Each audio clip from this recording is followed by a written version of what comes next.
sangat berarti bagi kami di saat kami membutuhkannya. Dalam kehidupan yang penuh dengan tantangan, penuh dengan kesulitan, penuh dengan cerita, Tuhan ada dan kami membutuhkan Tuhan untuk menjadi jalan kebenaran dan hidup di tengah pergumulan yang sulit maupun yang mudah. Marilah memberkati kami lewat pemberitaan firman Tuhan saat ini. Pakai hamba untuk menyatakan kebenaran-Mu dan teguhkan kami semua yang mendengar. Ya Roh Kudus, bantu kami, arahkan kami supaya kami mengerti apa yang Tuhan kehendaki untuk kami lakukan, pikirkan, kerjakan, dan buat. Berfirmanlah ya Bapa, kami anak-anak-Mu siap mendengarnya. Amin. Shalom. Kita sama-sama buka kebenaran firman Tuhan yang terambil dari Injil Matius pasal 16 ayat 13 sampai 20. Matius 16 ayat 13 sampai 20, saya undang kita semua bangkit berdiri untuk membacanya bersama-sama. Matius pasal yang ke-16 ayat 13 sampai 20. Saya akan baca ayat yang ganjil dan Bapak Ibu Saudara sekalian baca ayat genap. Di ayat yang ke-20 kita akan membacanya bersama-sama. Pengakuan Petrus. Setelah Yesus tiba di daerah Kaisarea Filipi, ia bertanya kepada murid-muridnya, "Kata orang, siapakah anak manusia itu?" Jawab mereka, ada yang mengatakan Yohanes Pembaptis, ada juga yang mengatakan Elia, dan ada pula yang mengatakan Yeremia atau salah seorang dari para nabi. Lalu Yesus bertanya kepada mereka, "Tetapi apa katamu? Siapakah aku ini?" Maka jawab Simon Petrus, "Engkau adalah Mesias, Anak Allah yang hidup." Kata Yesus kepadanya, "Berbahagialah engkau Simon bin Yunus, sebab bukan manusia yang menyatakan itu kepadamu, melainkan Bapa-Ku yang di sorga. Dan aku pun berkata kepadamu, engkau adalah Petrus, dan di atas batu karang ini aku akan mendirikan jemaatku, dan alam maut tidak akan menguasainya. Kepadamu akan kuberikan kunci kerajaan sorga. Apa yang kau ikat di dunia ini akan terikat di sorga, dan apa yang kau lepaskan di dunia ini akan terlepas di sorga." Sama-sama. Lalu Yesus melarang murid-muridnya supaya jangan memberitahukan kepada siapapun bahwa ia Mesias. Amin. Disilakan duduk kembali.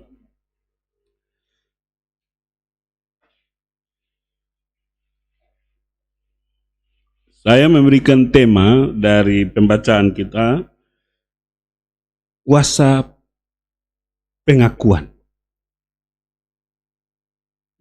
Kuasa pengakuan. Saya tidak tahu, ini connect sekali dengan kesaksian dari Ibu Kapolsek. Saya sempat lihat di TikTok juga beritanya, tapi kayaknya Tuhan mau saya membawa itu dari latar belakang pemberitaan saat ini. Dari situ kita melihat betapa pentingnya sebuah pengakuan, Bapak Mama, saudara sekalian. Kalau orang tidak mengaku, kita repot. Kenapa? Karena kita tidak dapatkan kebenaran. Kita tidak tahu ini dia pun cerita yang model ke mana. Butuh bukti, ya, butuh evidence, butuh alat bukti. Karena itu jangan pernah mendidik anak untuk bohong. Karena dia tidak akan ada kuasa untuk menjalani kehidupan. Hidupnya akan menjadi sia-sia. Tapi apakah orang yang mengaku itu akan bertahan dalam pengakuannya? Dari pembacaan ini kita lihat ya, apa yang Petrus sampaikan begitu kuat ya. Tapi Bapak Ibu bisa membayangkan bahwa Petrus juga orang yang menyangkal Yesus di peristiwa penyaliban. Jadi tidak mudah ya untuk mempertahankan pengakuan. Lebih mudah mengakui, tetapi mempertahankan pengakuan itu susah. Padahal kunci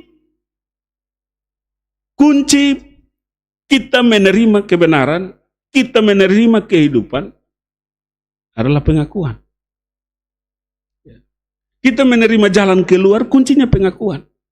Kalau orang tidak mengaku, hamba Tuhan mau berdoa putus kayu batu juga, tidak akan bisa ada jalan keluar untuk dia sembuh. Kalau orang tidak mengaku, pekerjaan tidak jalan-jalan.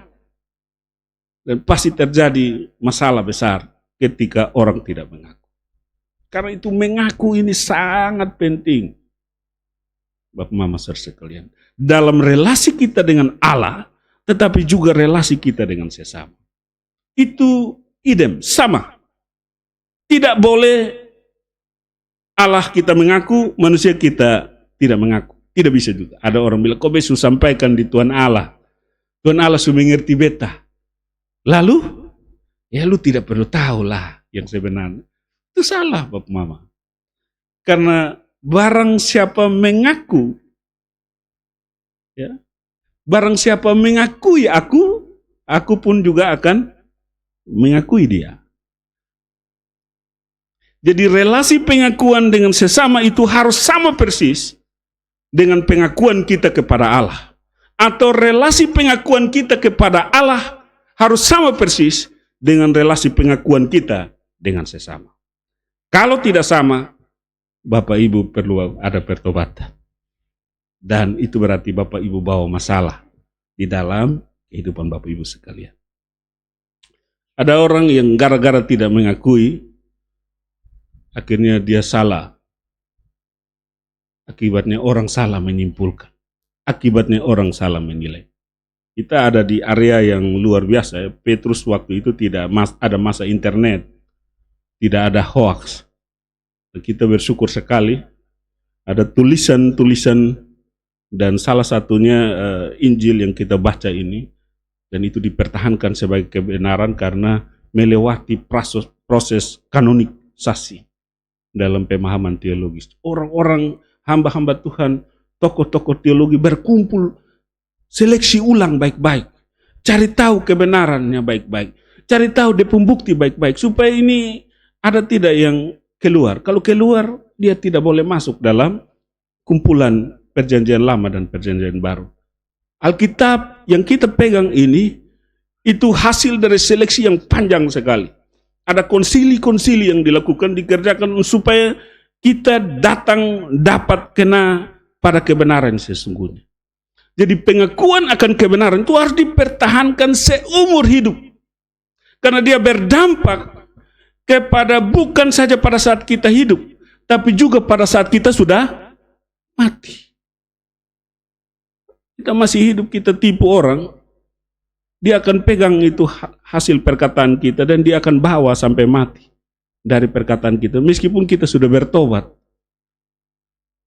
Dan kita tidak punya waktu untuk ketemu dengan dia, untuk kasih tahu yang sebenarnya, maka dia akan pegang sesuatu yang tidak benar, sampai dia juga mati.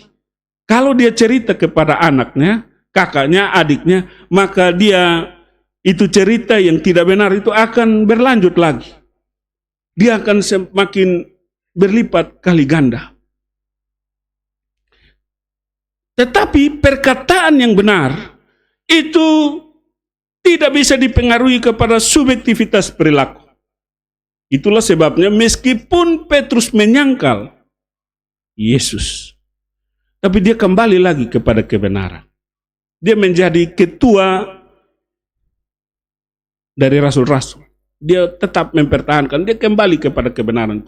Dan dia memperbaiki diri. Karena rasa malu, takut, khawatir, bimbang, dia bisa menyangkal di depan seorang perempuan. Karena dia pikir ini situasi yang kalau saya mengaku maka saya habis ini. Yesus saja mereka tidak pusing, mereka sudah ludahi dia, mereka sudah injak-injak dia, mereka sudah cambuk dia, mereka sudah pakaikan mahkota duri. Lalu kalau saya mengaku habis saya. Ini tantangan terbesar. Karena itu Petrus pikir panjang, aduh, lebih saya jangan mengaku dulu. Tapi pertanyaan pentingnya, kenapa Tuhan izinkan? Apakah Tuhan gagal dalam pengakuan Petrus? Bapak Mama, Tuhan tidak pernah gagal bagi kita. Tuhan tidak pernah terlambat untuk mengubah dan memperbarui hidup kita. Kapan saja, di mana saja, mau seperti apa saja. Pada saat kita mengambil keputusan untuk kembali kepada kebenaran, maka kebenaran itu akan memerdekakan kita. Amin. Ya, jadi kita tinggal dalam ketidakbenaran, kita mempertahankan ketidakbenaran itu, kita akan terganggu secara hati nurani, kita akan diganggu. Kita berjalan. Itulah sebabnya, karena itu kita tidak bisa mengabdi kepada dua hamba. Demi uang orang bisa menipu. Demi uang orang bisa putar balik. Demi untuk jabatan, demi untuk ini, demi untuk ini. Nah, itu sangat mengganggu kita. Tetapi apakah orang-orang seperti ini bisa kembali kepada Tuhan? Terlalu bisa dan sangat bisa. Karena Tuhan membentuk kita, mengubah kita bukan dari Tuhan, tetapi dari diri kita sendiri. Keputusan untuk berubah dan diperbaharui dalam pengakuan yang benar itu bukan dari Tuhan, tapi dari diri kita sendiri. Karena itu janji pernikahan itu keluar dari suami istri. Ya. Janji-janji, sumpah, semua itu keluar dari pribadi. Lalu bagaimana kalau dia melanggar? Ya dia harus kembali kepada kebenaran. Dia harus kembali. Seperti apa cara kembali? 180 derajat.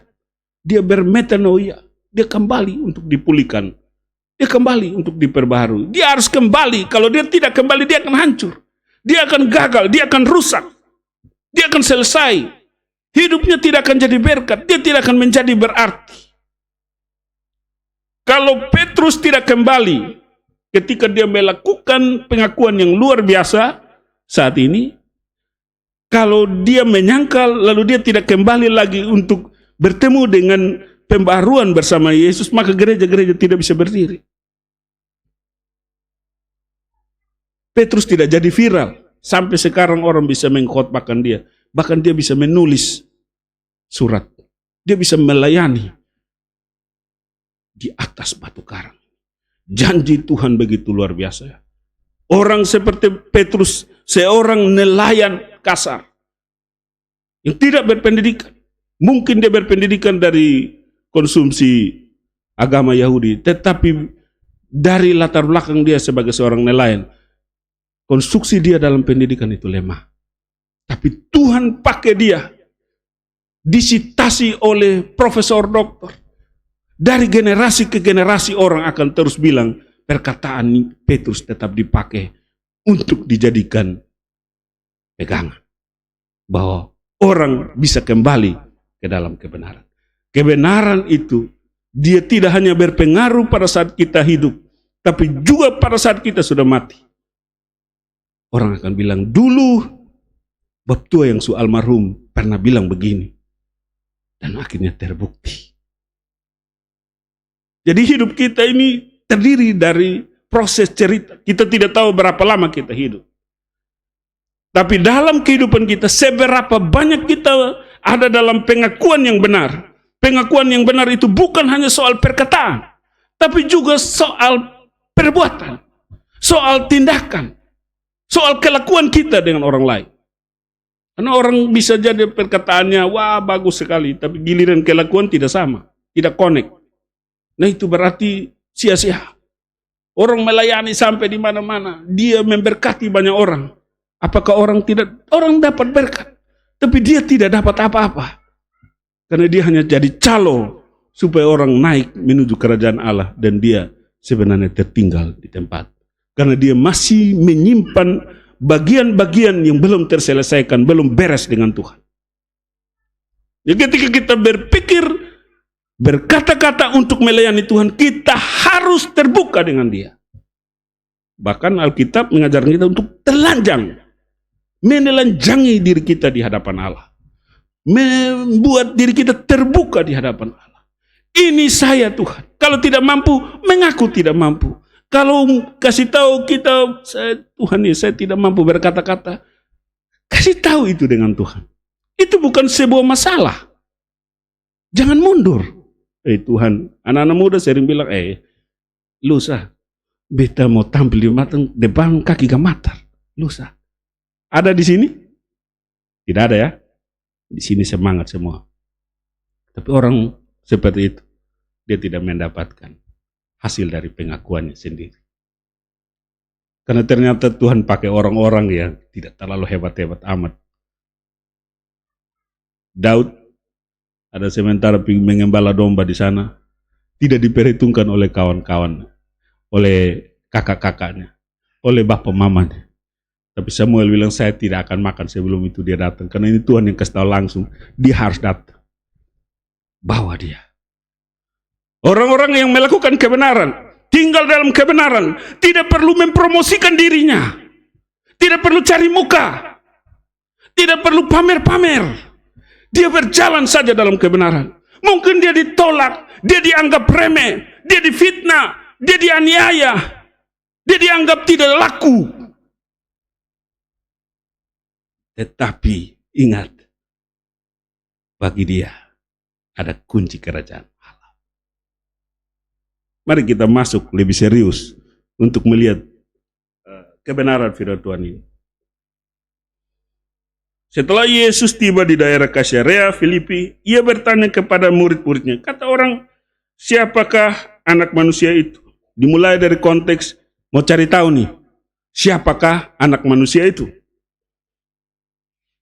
Lalu jawab mereka, ini berarti yang jawab bukan satu orang saja, murid-murid yang ada di situ yang ada jawab. Atau minimal semua orang yang bersama-sama dengan Yesus yang menjawab. Ada yang mengatakan Yohanes Pembaptis, ada juga yang mengatakan Elia, dan ada pula yang mengatakan Yeremia atau salah seorang dari para nabi. Jadi rupanya ada orang. Dia bukan bilang menurut saya, tapi ada orang. Ya, mengikut Tuhan tidak boleh seperti itu, Bapak Mama sekalian. Mengikut Tuhan itu kalau dihubungkan dengan pengakuan nyata itu keputusan diri. Makanya itu lagu sangat baik. Mengikut Yesus keputusanku. Bukan keputusan mereka. Bukan keputusan dia. Tapi kamu sendiri. Saya. Tidak bisa diganti. Karena itu dalam perjalanan melayani Yesus, kita tidak bisa over bola kepada orang lain. Kita tidak bisa lepas tanggung jawab kepada orang lain. Di dunia ini bisa terjadi begitu. Dia mau tidur-tiduran, dia mau santai-santai, dia bilang, itu yang kerja, dia tinggal bagi-bagi. Tapi di dalam Tuhan, pemimpin juga kerja. Pemimpin juga melayani. Dan tidak ada yang lebih tinggi selain Yesus kepala gereja. Karena itu tidak ada struktur sebenarnya di dalam gereja. Karena kepala gerejanya cuma satu. Tidak ada asisten kepala gereja, tidak ada. Ketua majelis bukan, ketua sinode bukan, majelis bukan, penatua, yakin? Bukan. Jangan kita pakai dasi lalu kita curi kemuliaan Allah. Lalu kita bilang saya itu tidak bisa. Keliru besar. Kepala gereja cuma satu. Arah pengakuan kita harus jelas kepada satu orang. Bukan kepada mereka. Jadi kalau di gereja sambutan gubernur Nusa Tenggara Timur memasuki itu hanya untuk menghormati jabatannya sebagai gubernur. Tapi kalau pribadi orang itu sama di hadapan Allah. Sama. Tapi jabatan itu sangat penting untuk dihormati. Jadi juga harus dibedakan ya. Jangan sampai kita juga menyimpulkan bahwa kalau gitu tidak usah hargai gubernur, dia masuk sama sah. Tidak. Dia juga punya jabatan. Dia harus ditempatkan, dia harus dihormati sebagai seorang pejabat di dalam porsi itu. Tetapi dalam relasi dengan pelayanan kepada Allah, dalam hubungan dengan penilaian orang kepada Allah, dia harus tempatkan Allah di atas segala-galanya. Pendeta memang harus dihormati, hamba Tuhan memang harus dihormati, tetapi penghormatan pusat dari tujuan penghormatan itu hanya kepada Allah. Arah penghormatan itu hanya kepada Allah.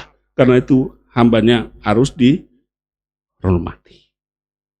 Ya, betapa penting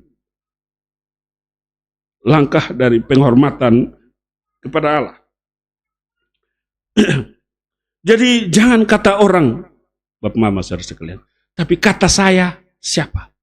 Siapa anak manusia itu? Ayat 15. Lalu Yesus bertanya kepada mereka, tetapi apa katamu, siapakah aku ini? Yesus tidak membutuhkan apa kata mereka.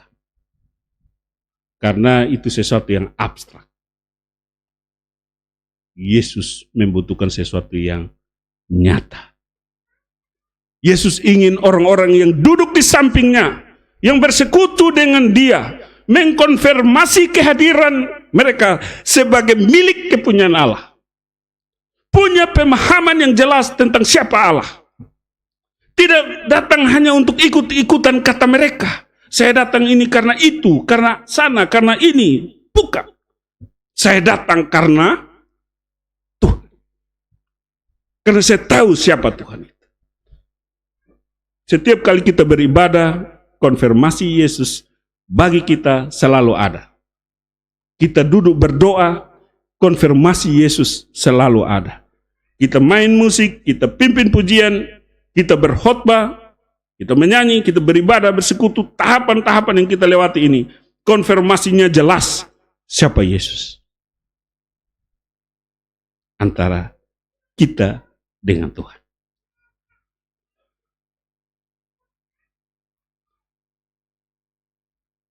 Lalu Yesus bertanya, semua diam, Simon Petrus yang menjawab. Maka jawab Simon Petrus, engkau adalah Mesias, anak Allah yang hidup. Ini pertanyaannya, ini jawaban dari Petrus sungguh-sungguh kok? Atau apa? Tapi ini pernyataan yang luar biasa ya. Karena ini terkorek. Benar ya. Terkoreksi. Engkau adalah Mesias anak Allah yang hidup. Petrus masuk dalam satu perenungan mendalam.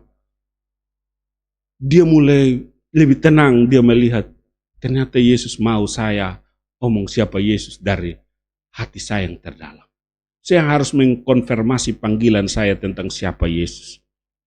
Dan dia mulai bicara apa adanya. Bicaranya spontan. Tapi Bapak Ibu, ketika kita ada dalam kumpulan bersama dengan Yesus, kita masuk ke hadiratnya, pasti perkataan benarlah yang akan keluar. Kenapa? Yesus kasih tahu. Maka jawab Simon Petrus, engkau adalah Mesias anak Allah yang hidup. Kata Yesus kepadanya, berbahagialah engkau Simon bin Yunus, sebab bukan manusia yang menyatakan itu kepadamu, melainkan Bapa-Ku yang di sorga. Jadi, ketika kita menyatakan kebenaran, Petrus mengungkapkan sesuatu yang penting, yang tidak sama dengan kata-kata mereka yang lain. Dan Tuhan Yesus bilang, bukan engkau yang berkata-kata. Tapi siapa? Melainkan Bapa-Ku yang di sorga. Maka kerajaan Allah hadir dalam bibir mulut Petrus. Sehingga apa yang Petrus ungkapkan, connect dengan apa yang Allah Bapa katakan. Ya, itu teologi yang benar. Kalau teologi yang salah itu dibikin kacau semua.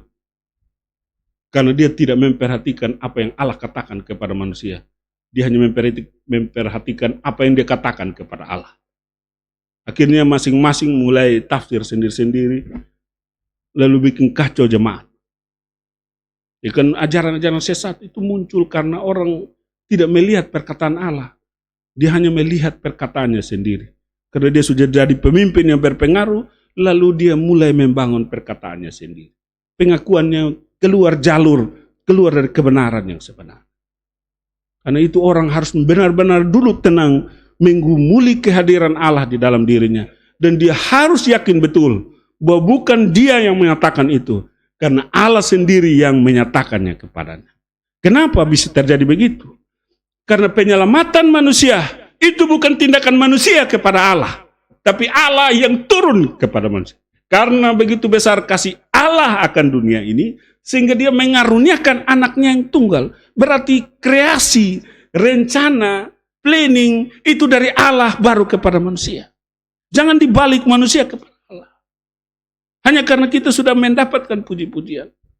Lucifer balik itu sehingga dia ditendang keluar dari kerajaan Allah. Dan manusia pengikutnya juga balik. Sehingga manusia yang dimuliakan, bukan Allah yang dimuliakan. Harusnya apa yang Allah katakan itu yang disuarakan dalam kehidupan pelayanan. Apa yang Allah mau itu yang dinyatakan. Apa yang Allah kehendaki itulah yang kita lakukan. Bukan apa yang kita mau. Bukan kehendakmu yang jadi, melainkan kehendak Bapa yang jadi. Doa Yesus di Getsemani 3 kali berturut-turut sebenarnya memberi jalan pengalaman bagi manusia untuk tahu cara menempatkan diri di hadapan Allah. Bahwa harus kehendak Allah yang jadi. Kalau kita sedih goyang dengan masalah, sakit penyakit, persoalan, tantangan, yang keluar dari mulut kita adalah apa yang kita alami, bukan apa yang Allah alami bagi kita. Ya, berat. Karena kita manusia biasa. Yesus saja bergumul sampai keringatnya keluar darah. Artinya tidak mudah bagi manusia alami, manusia yang terbatas ini untuk menggumuli kehendak Allah di dalam pengakuannya. Tidak gampang. Dan Bapak Ibu Saudara sekalian, betapa bersyukurnya kita karena kita bisa tinggal dalam kebenaran itu. Dan kebenaran itu menguatkan kita. Jadi berjuanglah terus mencari kehendak Allah. Mulai dengan berdoa seperti ini. Tuhan, saya sedang mengalami masalah. Kenapa Tuhan izinkan saya alami sakit? Kenapa Tuhan izinkan saya mengalami tantangan seperti ini? Kenapa? Doa kita harus seperti itu. Kenapa Tuhan? Kita mencari reason dari Allah, bukan reason dari kita. Kalau kita, maka kita akan yang ada adalah bersungut-sungut dan mengeluh. Sehingga itu yang terjadi di orang Israel. Terputar 40 tahun di padang gurun. Karena mereka bersungut-sungut, mengomel-mengomel. Sama-sama. Musa, lu bawa ketemu keluar dari sini untuk alami begini. Jadi kita menjalani pergumulan itu dengan kita punya obrolan manusiawi.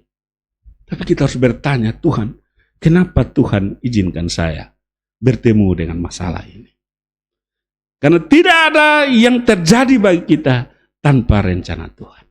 Karena rancanganmu bukanlah rancanganku. Jalanmu bukanlah jalanku.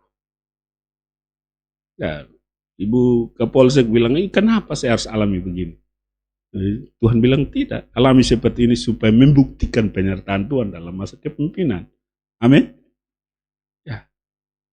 Tuhan balik itu semua. Ketika kita meminta reason dari Allah, kita akan lebih kompromi untuk lebih kuat menerima pengakuan kita di hadapan. Kalau kita tidak menerima reason dari Allah, kita akan goyah, bahkan kita akan lari dari panggilan. Ikut Tuhan juga sama. Maka kita akan lari. Kenapa? Konsep yang kita pasang adalah pertanyaan untuk kita, bukan pertanyaan kepada Allah. Karena kalau kita bertanya kepada Allah, lalu pertanyaannya apakah langsung dijawab? Tidak langsung dijawab. Tapi dalam proses itu kita akan semakin sedikit demi sedikit mengenal dan mengerti jawaban Tuhan. Kenapa harus sedikit demi sedikit? Karena kita terbatas lah. Tidak mungkin kan orang lihat motor, tidak pernah bawa motor, tidak pernah sentuh motor, langsung tahu bawa motor. Kan tidak bisa. Dia butuh proses untuk mengenal motor. Kan dia diizinkan untuk jatuh. Karena dia harus melawan rasa takutnya untuk bawa motor. Tapi setelah itu akhirnya dia bisa bawa motor. Tapi untuk tahu bawa motor, dia harus berproses dalam kesulitan-kesulitan itu. Dan dia harus meyakini bahwa Tuhan, saya mau bawa motor. Mampukan saya. Supaya saya bisa bawa motor. Akhirnya bisa. Jadi bukan kita yang mengatur Tuhan, tapi Tuhan yang mengatur kita. Amin. Reasonnya jangan keluar dari kita untuk Tuhan. Lalu Tuhan di mana kalau begitu? Kok kita sudah terbatas, tapi kita mengomel lagi. Sudah tidak tahu apa-apa mengomel. Itu ajar orang model begitu paling tersiksa ya Bapak Ibu. Saya dosen ya, saya ajar mahasiswa kalau sudah tidak tahu apa-apa ngeyel. Pertahankan di argumen saya, jengkel juga. Ya kita harus belajar kepada yang lebih mengerti lah. Kalau tidak tahu ya dengar kepada yang lebih mengerti. Jangan mengajari yang mengerti. Nah terus kita mau mendengar siapa lagi? Maka kita tersesat semua. Ada orang yang pernah sampai di tujuan itu, lalu dia ajak kita jalan. Dalam perjalanan, si pengikut yang tidak pernah ke sana mengomel, lu bawa kotong, jangan sampai lu lupa, jangan sampai lu. Tapi lu bilang jangan sampai, lu pernah pergi di sana kok sonde. Tidak pernah pergi sana, tapi mengomelnya minta ampun. Lalu apakah lu melepaskan orang yang sudah pernah ke sana, lu akan ketemu jalannya? Tidak, lu akan semakin gila dan tersesat. Lu akan semakin bingung. Keluar dari barisan rencana Allah. Jadi yang penting bagi kita adalah tetap ada dalam panduannya Allah. Lalu apakah tidak susah? Sangat susah Bapak Mama sekalian. Untuk menemukan kebenaran Tuhan. Tidak gampang karena standar Allah itu sangat tinggi. Kita siapa? Daud untuk mencapai standar Allah dia harus kalahkan Goliat. Siapa Goliat? Orang paling ditakuti. Raja Saul, satu Israel takut sama dia semua. Mungkin bangsa-bangsa di sekitar takut semua. Itu standar yang sangat berat. Tapi Daud diperhadapkan kepada pilihan untuk memilih reasonnya sendiri, alasannya sendiri, atau memilih alasan Allah. Pasti Daud bilang, Tuhan tidak mungkin.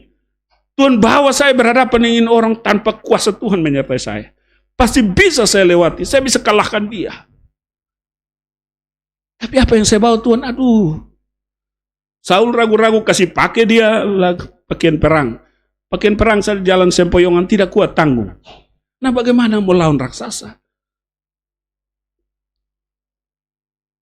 Tapi terakhir dia bilang, engkau menghadapi aku dengan apa?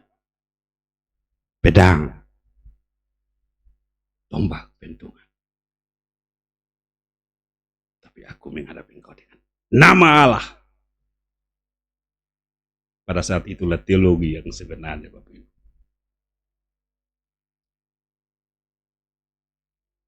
Sudah berapa lama, sudah berapa banyak kita menempatkan Allah sebagai reason penyelesaian dari masalah-masalah hidup kita. Sudah berapa banyak, semakin banyak kita akan mencatat cerita-cerita bahwa Allah turut bekerja untuk mendatangkan kebaikan bagi orang-orang percaya. Amin. Karena Tuhan tidak menjadikan engkau ekor, tapi menjadikan engkau kepala. Apa yang tidak pernah engkau pikirkan, justru itu yang disediakan Allah bagi. Menurut manusia tidak bisa, tapi apa yang tidak mungkin bagi Allah.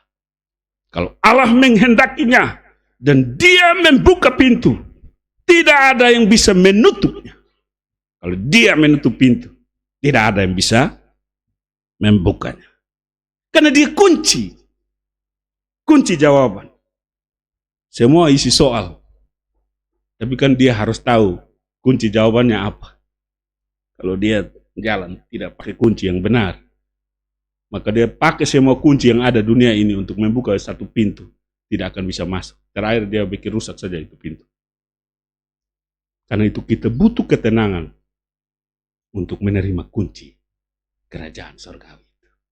Amin. Nah, ini janji yang Yesus sampaikan kepada Petrus. Ketika ada pengakuan, ternyata ada janji. Jadi sangat connect ya.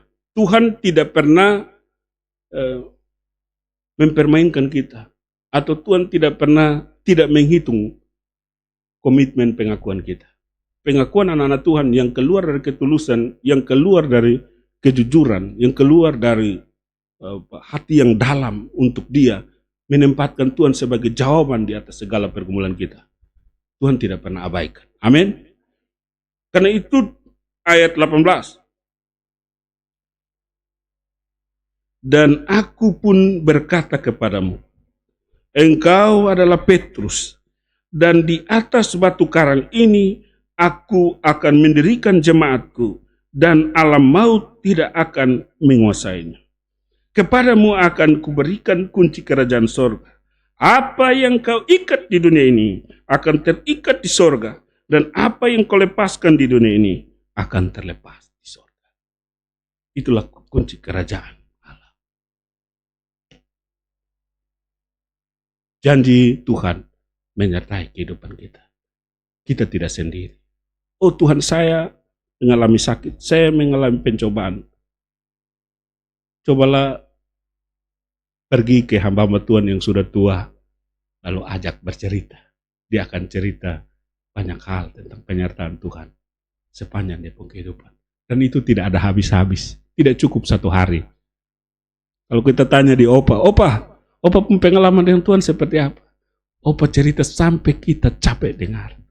Karena begitu banyak cerita-cerita, kejadian-kejadian, penyertaan Tuhan kepada anak-anak Tuhan. Pertama, kita punya pengakuan terhadap Allah yang benar. Kita menghargai proses yang benar. Dan kita berjalan dalam jalan kebenaran itu. Supaya kita hidup.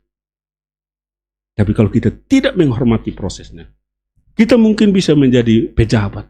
Mungkin dengan cara ketidakbenaran. Mungkin dengan cara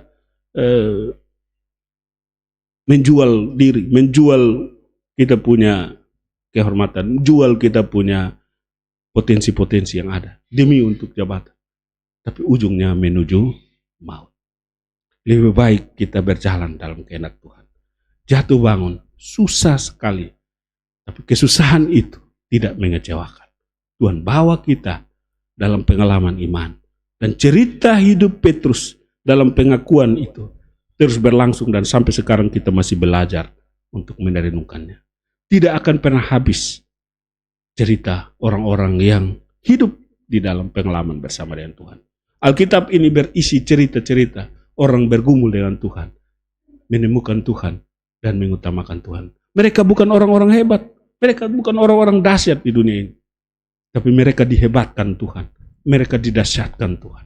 Mereka orang-orang biasa yang orang tidak hitung, tidak reka. Tapi karena ketergantungan mereka kepada Tuhan, karena mereka berserah kepada Tuhan, karena mereka mengikat pengakuan mereka kepada Tuhan, maka Tuhan membuat nilai hidup mereka menjadi berharga dan kemuliaan Tuhan dinyatakan bagi kehidupan.